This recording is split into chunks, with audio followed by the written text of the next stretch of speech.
For the Mark Twain in Person audiobook library, extract from Captain Stormfield's Visit to Heaven, written by Mark Twain, narrated by Richard Henzel.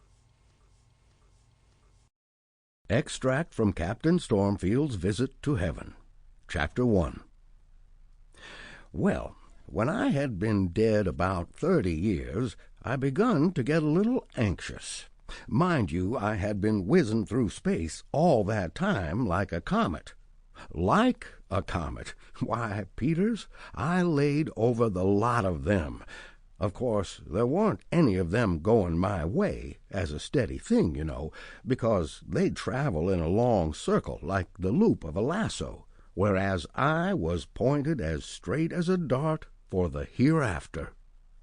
But I happened on one every now and then that was going my way for an hour or so, and then we had a bit of a brush together. But it was generally pretty one-sided, because I sailed by them the same as if they were standing still. An ordinary comet don't make more than about 200,000 miles a minute. Of course, when I came across one of that sort, like Encke's and Halley's comets, for instance, it warn't anything but just a flash and a vanish, you see. You couldn't rightly call it a race.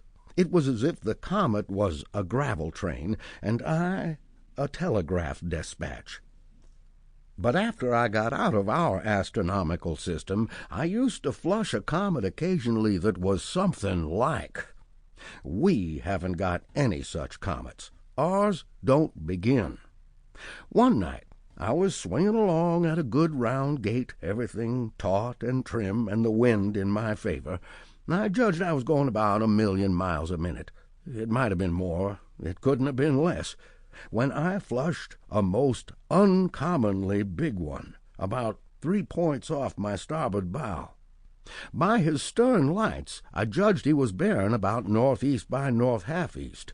Well, it was so near my course that I wouldn't throw away the chance.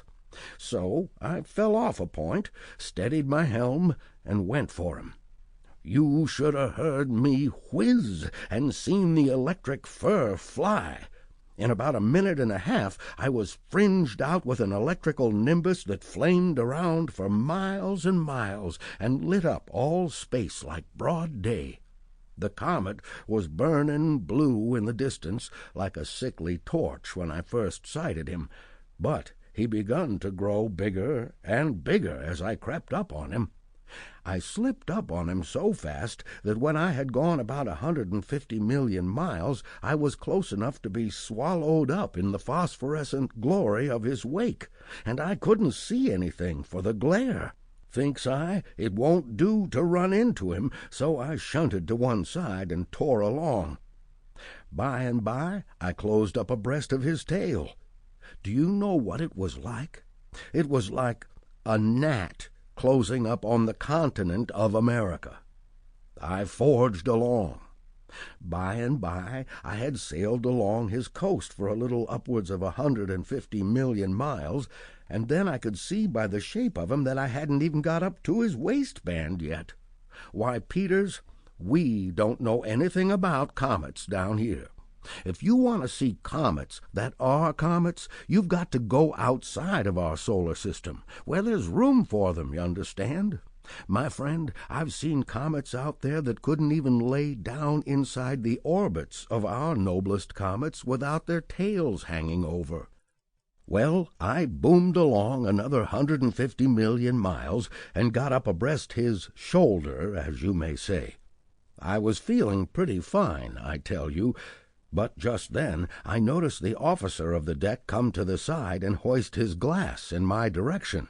Straight off I heard him sing out, "Below there! Ahoy! Shake her up! Shake her up! Heave on 100 million billion tons of brimstone! Aye, aye, sir! Pipe the starboard watch! All hands on deck! Aye, aye, sir! Send 200,000 million men aloft to shake out royals and skyscrapers! Aye, aye, sir! Hand the stunsails! Hang out every rag you've got! Clothe her from stem to rudder post! Aye, aye, sir!" In about a second I begun to see I'd woke up a pretty ugly customer, Peters. In less than 10 seconds that comet was just a blazing cloud. Sample complete. Ready to continue?